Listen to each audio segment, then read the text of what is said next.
Welcome to the video lecture series of electronic devices. This is lecture number 28 and today's topic is indirect recombination or trapping. Previous video lecture was about the direct recombination.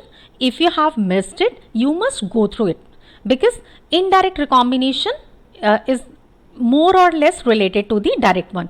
Means you must be able to differentiate what is direct recombination and what is indirect recombination. So let us begin today's lecture.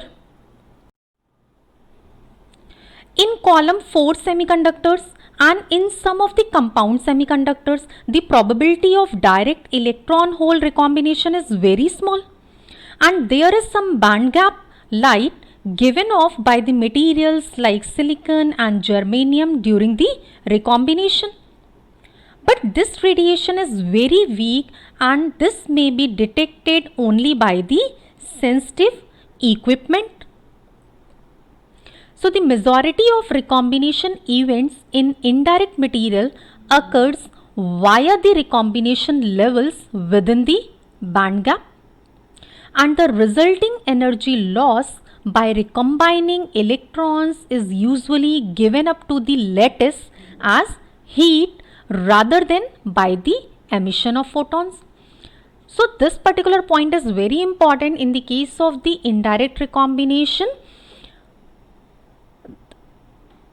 Resulting energy loss is given up to the lattice in the form of the heat.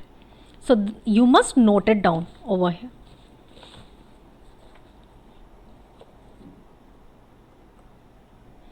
And any impurity or lattice defect can serve a recombination center if it is capable of receiving one type of carrier and subsequently capturing the opposite type of carrier. So this fundamental of recombination center is very important and you must understand it clearly, because then only you are going to understand about the indirect recombination. The mechanism of indirect recombination through deep level centers was investigated by Hall, Shockley,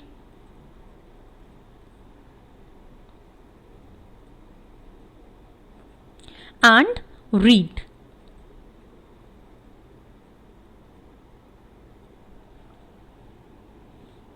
Many recombination centers have more than one energy level, but in most of the cases only one level dominates for the recombination. So we must confine our discussion to that single level recombination, and to understand it, let us draw a diagram. In this particular diagram, you can see EV and EC are the valence and the conduction band respectively, and here this ER is what? This is the recombination level, and this recombination level is below than the Fermi level, which is being denoted as EF at equilibrium. So ER is substantially filled with the electrons. You can see some of the electrons have been shown over here, and let the excess electrons and holes are created in the material. So what will happen over here? The electron hole pair recombination at ER, which is the recombination level, it is being actually happened or followed in two steps. First step is hole capture, and second is electron capture.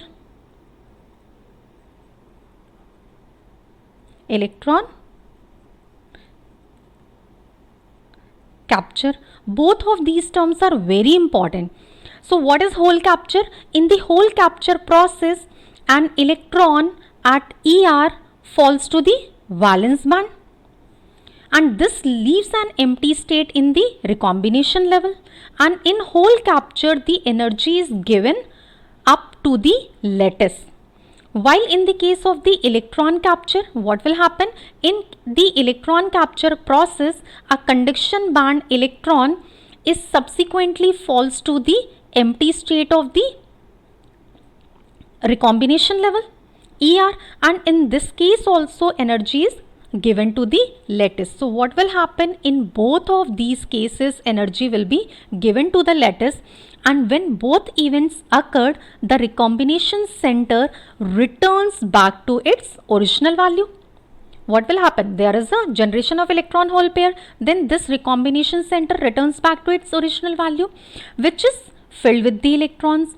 So after this recombination center which has been formed, it is ready to participate for the another recombination. This is how this electron hole pair generation recombination takes place in the case of the indirect recombination. Next, there is an important term, carrier lifetime. What is carrier lifetime?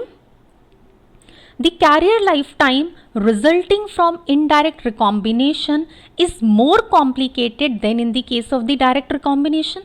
Now you must be able to understand this, because here there is an involvement of the level which is ER, which is known as recombination level, and more than one recombination levels may also exist over there.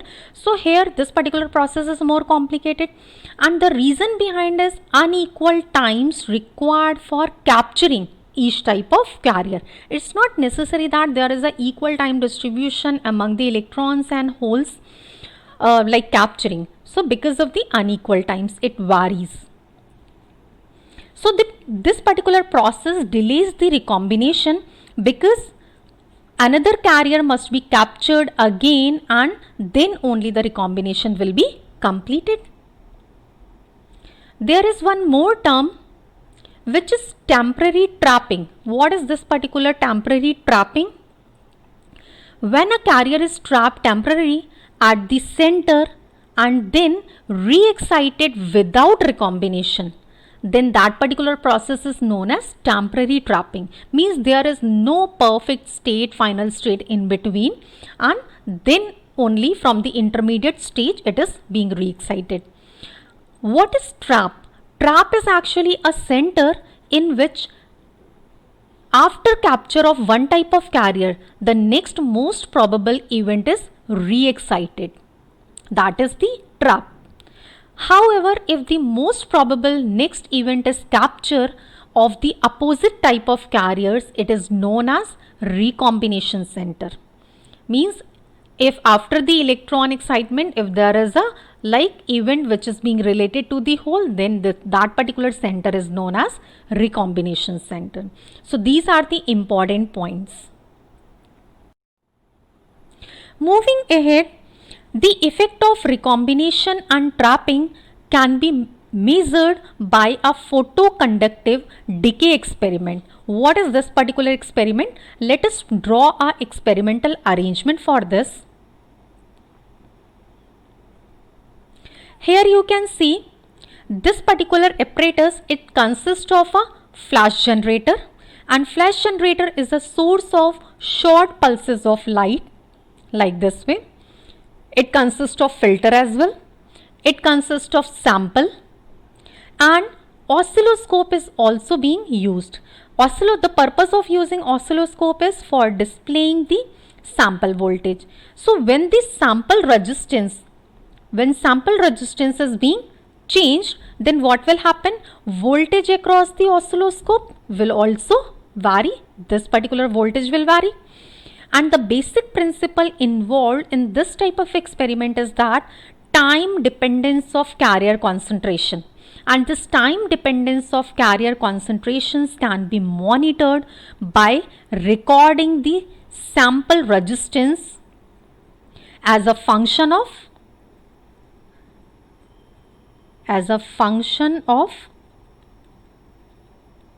time. And knowing the conductivity of sample during the decay, the recombination and trapping can be measured. So what is the another parameter which is required? The conductivity